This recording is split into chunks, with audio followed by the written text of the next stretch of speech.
and this is a refutation of many of the groups of today. Hamza Yusuf, I heard him say this myself. He says to study Aqidah is a disease. To study Aqidah is a disease.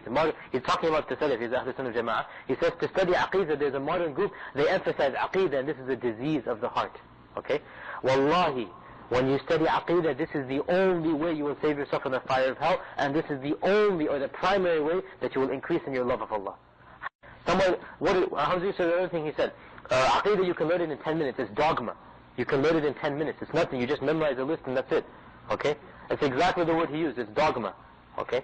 This is wallahi stupidity. He doesn't know what Aqidah is when he says that. In 10 minutes he said. He said Aqidah is something you can do in 10 minutes. This is exactly what he said. Aqidah is something you can memorize in 10 minutes. We have spent hours and hours and hours, and we still...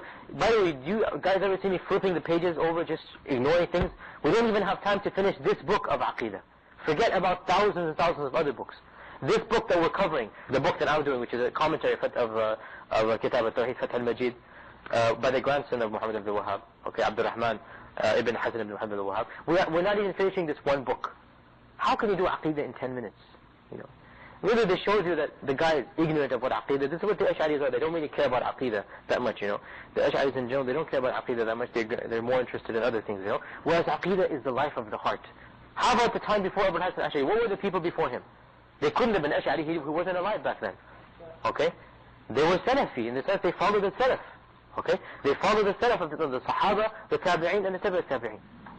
These three generations were perfect in their Aqidah. They had no difference between amongst them. Abul Hasan al-Ash'ari and all of these Mu'tazili, they came after the time of the Sahaba, and some of them existed at the later generations of the Sahaba, but none of the Sahaba were of that group.